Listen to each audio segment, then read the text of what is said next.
So your motor just blew up, huh? What should you do about it? Should you get a new motor?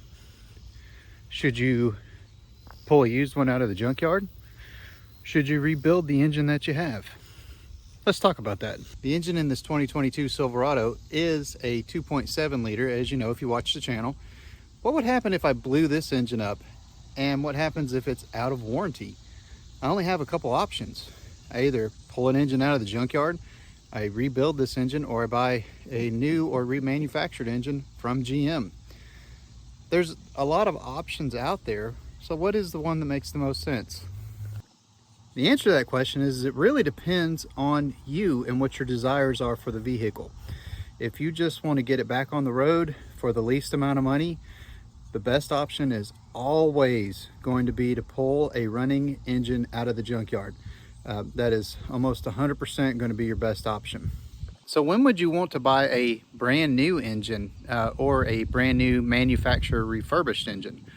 That would be something if you had a daily driver and you wanted to be reliable for another 100, 200, 300, 400,000 miles.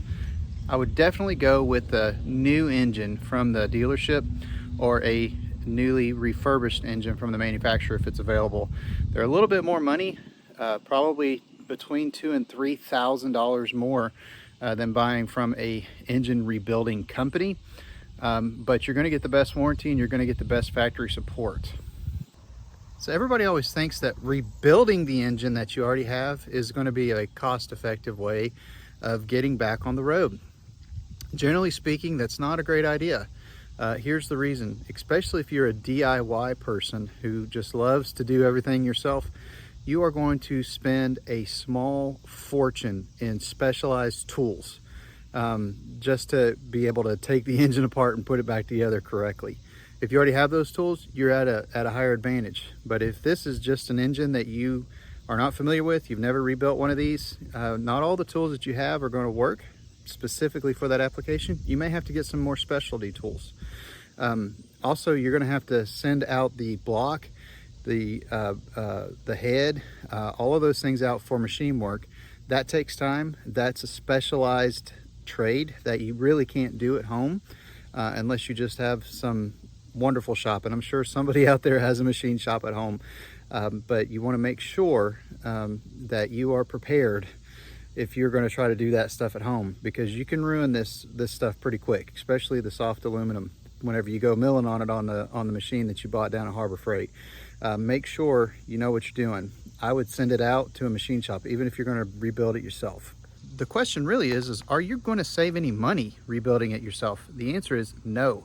Even if you have all the tools, even if you have all the machine shop work, all the machinery to do all the machining yourself, you are still not going to save hardly any money. And here's the reason why.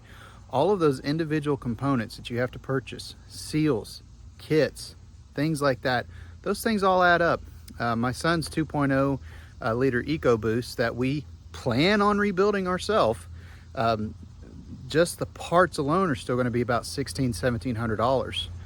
So just to get the parts we need to put that engine back together, not including machine work, not including any of those things, we're still looking at about $3,500 all in to get this engine rebuilt. So in that case, why would we do something like that? Why would we rebuild the engine versus just buying one remanufactured from Ford for just $500 more or something like that? Or the best use case for why you would want to rebuild versus buying something that has already been rebuilt or remanufactured, or a brand new one from the factory. And here is my top 3 reasons why. Number 1, it's a performance-oriented engine. If the engine is performance-oriented and you blew it up the first time on factory internals, that means your factory internals may not be up to snuff, so you want to upgrade them. That means handling the rebuild yourself or paying someone to rebuild it yourself with a more performance-oriented mindset. That's what we're doing. We're going to be adding high-performance rods and pistons and that sort of thing. The second reason is because you are a fierce DIYer. You're not in it to save money, you're in it to gain knowledge, so you understand how your vehicle works and you get enjoyment out of building these things. All right, and the third reason why you would want to rebuild the engine yourself is because you have multiple parts laying around and you're an old school hot rodder mindset. We have two 2.0 Ecoboosts that have gone the way of Davy Jones.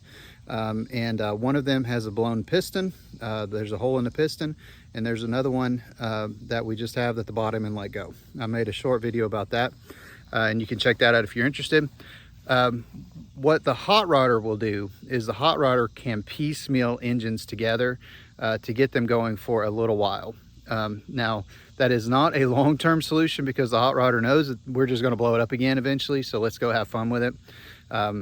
We may end up doing that with some of the parts that we have from the one engine to fix the other engine just to get it going. That would be a real quick solution. Hopefully we don't have to do much more than home the cylinder that the piston blew in on the first engine and then get that back in the focus to get it on the road. The long-term solution is to do a proper build with the proper parts with a high performance orientation.